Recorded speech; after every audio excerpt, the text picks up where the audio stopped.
Some time ago, we covered the lore behind Dulmagus from Dragon Quest VIII on this channel. As one of the most menacing antagonists wrapped in a very good story of Dragon Quest VIII, I found him to be a terrifying foe. And not just because it was difficult to defeat him unless you had access to multi-heal. His terrifying power combined with his appearance to that of a court jester is a dangerous combination, and it's no wonder why some people have a fear of clowns. I certainly would not want to go face to face with a clown that can levitate. However, as menacing as he is, he's not the main antagonist of the series.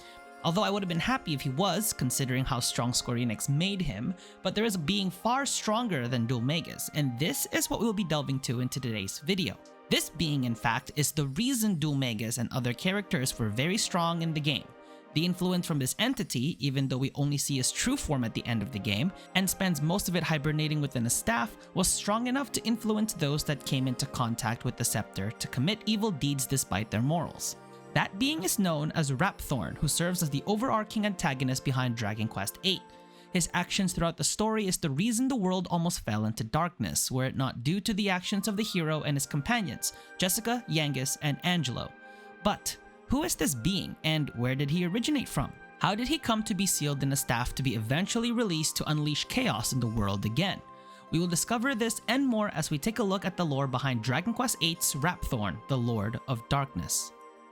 In the world of Dragon Quest VIII, there are two planes, the world of light and the world of darkness, the latter of which the party can access in the lighter half of the game, but only a certain area of it can be explorable. The world of darkness is exactly what one would think it is, a world where it is dark. In fact, when one explores this world, it is only in black and white, including its geography, its nature, and its inhabitants. It is this world that Rhapthorne originates from. In fact, in this world, Rhapthorne is seen as the overlord, as all the monsters in this world fall under his command. Rhapthorne's ultimate goal, however, was to conquer both planes of the world of Dragon Quest VIII, so he invaded the world of light. This led into a battle that happened long before the events of the game, where Rhapthorne led the forces of darkness against the forces of the world of light, which was led by the Godbird Imperia and the 7 ancient sages. Realizing they cannot defeat the Lord of Darkness, Imperia and the Sages decide to contain Rhapthorne's soul in a scepter, and the Sages used their life energies in order to seal it, and kept the scepter in Trodain Castle, where it would remain until the events of the game. In addition, despite the Godbird being able to travel between the planes, she could not leave the world of darkness as the forces had her child, an egg, kept hostage. The scepter would be kept sealed until Dulmagus pays a visit to the castle after discovering the effects of the staff, not knowing the consequences of this power. Using his skills as a jester, he managed to gain access into the inner sanctum, where he stole the scepter and unleashed a thorny curse, wrapping the whole castle and its inhabitants with thorny vines. Subsequently, Dulmagus becomes possessed by Rhapthorne and gives him orders to kill the descendants of the 7 sages and release his soul from the scepter. Dulmagus begins his quest by murdering Rylus, his former master, then proceeds to kill Alistair, who is Jessica's brother, Mr. Golding, the owner of the casino in Baccarat, and Abbot Francisco, before eventually being pursued and killed by the party in the Dark Ruins.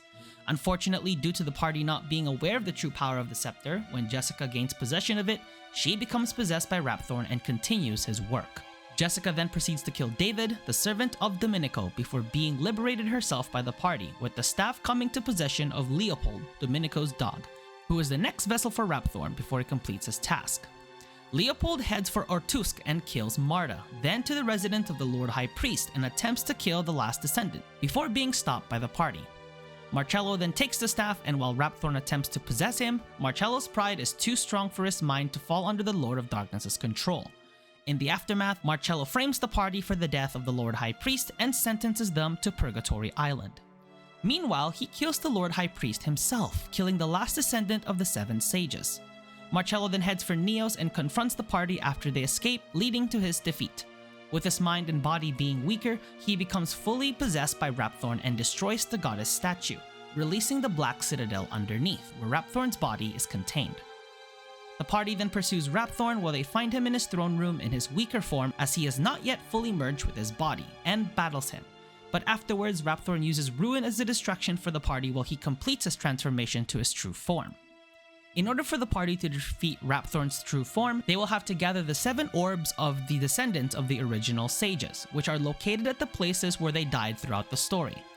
With the help of Imperia and obtaining the orbs, the party manages to fight and defeat Rhapthorne, ending his reign of darkness over the world of Dragon Quest VIII thus releasing the curse over Trodaine Castle and its people, including King Trode and Princess Medea, thus ending the story.